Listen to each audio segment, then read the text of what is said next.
Have you ever heard of a love story so tragic it stained the very pearls from the sea? Or a kingdom that fell because of a single misplaced trust? Today, we're rediving deep into one of Vietnam's most enduring and heartbreaking legends, the story of the Magic Crossbow. Our tale begins long ago in ancient Vietnam, in the kingdom of ULCC, ruled by the wise king An Dejang Vibang. The king had a grand vision to build an impenetrable fortress to protect his people. He called it Si Loa, the spiral citadel. But a strange problem plagued its construction. Day after day, his men would build the high, strong walls, only to find them mysteriously crumbled to dust by the next morning.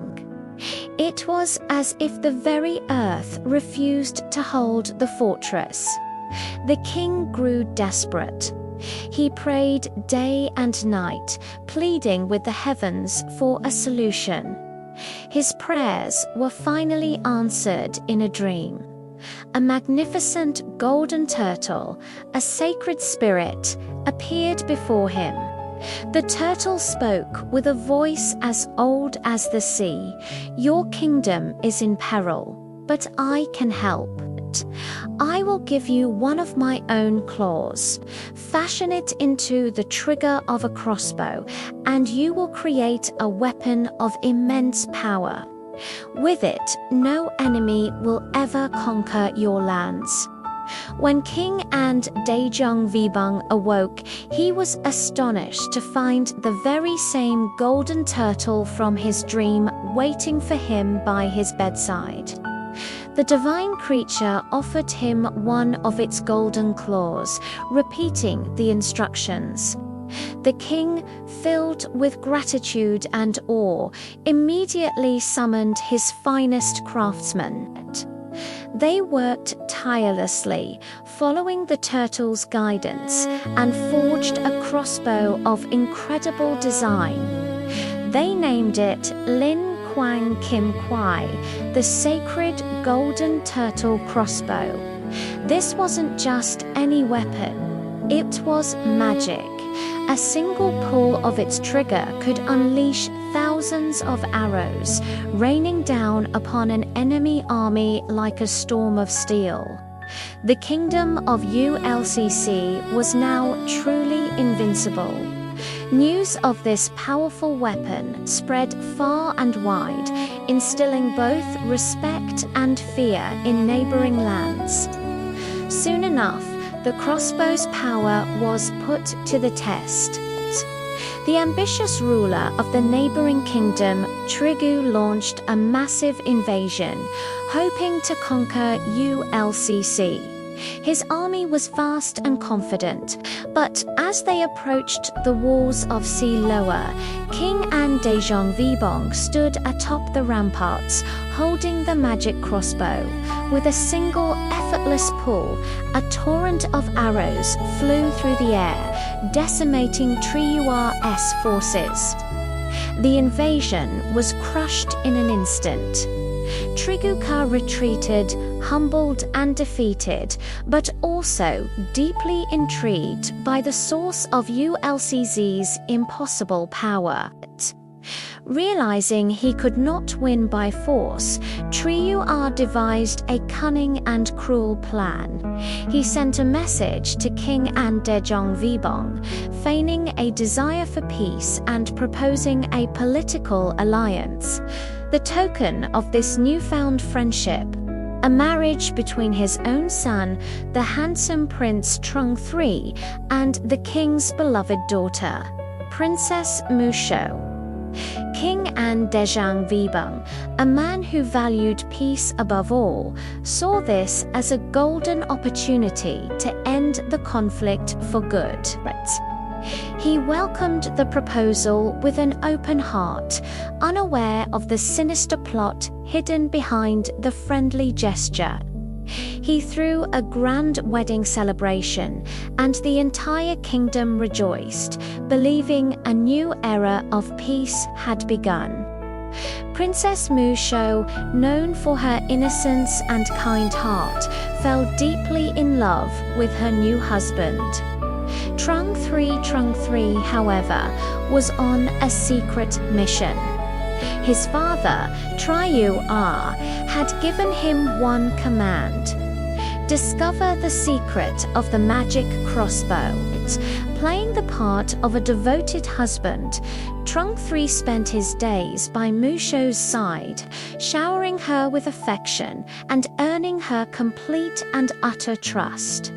One day, he casually asked her, "My love, your father is a brilliant king.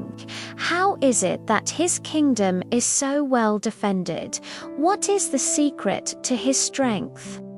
Musho, blinded by love and seeing no harm in her husband's curiosity, naively led him to the royal armory. There, she showed him the magnificent Lin Kwang Kim Kwai. With pride in her voice, she pointed to the golden trigger, the claw of the divine turtle. "This is the source of our power," she explained. "This magical trigger allows one arrow to become 1,000. Trung 3's heart pounded in his chest. He had found it.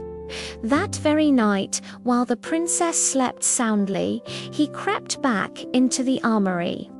With trembling hands, he carefully removed the sacred golden claw and replaced it with a flawless but utterly powerless replica he had prepared. His mission was complete. He then made an excuse to his wife, saying he needed to visit his father and would return soon. Before he left, he asked Musho, "If war should ever break out and we are separated, how will I find you?" The innocent princess replied, "I will wear a cloak made of goose feathers. If I have to flee, I will pluck the feathers and drop them along the path so you can follow me."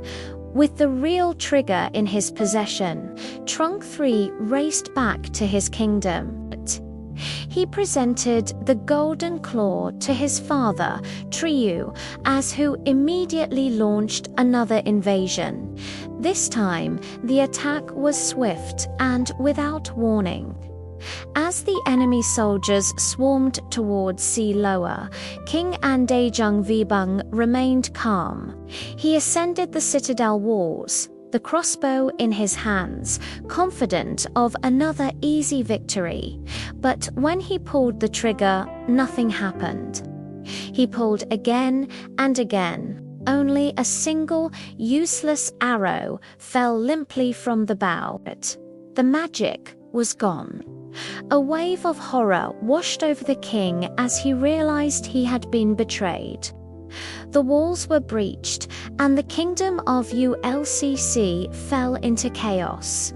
In a desperate bid to escape, the king grabbed his daughter, Musho, and placed her on the back of his horse. They galloped furiously towards the sea, with Triu's army in hot pursuit. Along the way, Musho, true to her promise, plucked the white goose feathers from her cloak, creating a trail for the husband she believed would come to rescue her. Instead, she was leading the enemy right to them. They finally reached the coastline, trapped between the advancing army and the roaring waves. In his moment of ultimate despair, the king cried out to the heavens, "O sacred golden turtle, why have you abandoned me? Where are you now?" Just then, the surface of the water shimmered, and the golden turtle emerged from the depths. Its voice boomed with sorrow and anger.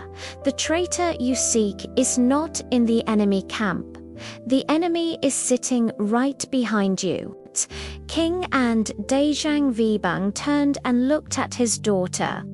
He saw the trail of white feathers stretching back into the distance, and the terrible truth crashed down upon him. His own beloved child, in her innocence and blind love, had been the instrument of their kingdom's destruction. Heartbroken, but knowing his duty as a king, he drew his sword. With tears streaming down his face, he took his daughter's life for her unintentional yet catastrophic betrayal.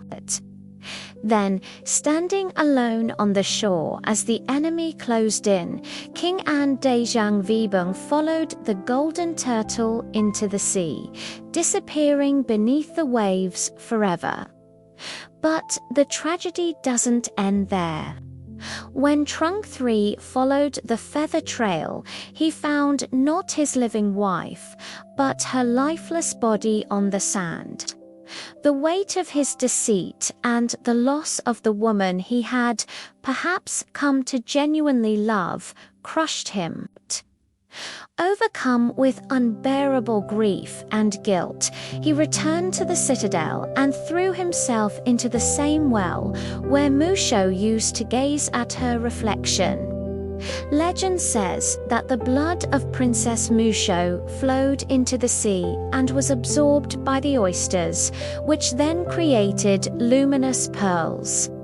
And if you take those pearls and wash them with the water from the well where Trunk 3 ended his life, they will shine with an unmatched brilliance, a sad, beautiful reminder of a love that was pure but tragically misplaced.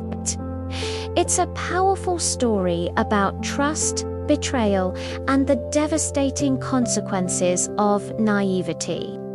Thank you so much for joining me on this journey into Vietnamese folklore. If you found this story as fascinating as I do, please hit that like button, subscribe for more tales from around the world, and share your thoughts in the comments below. Until next time, stay curious.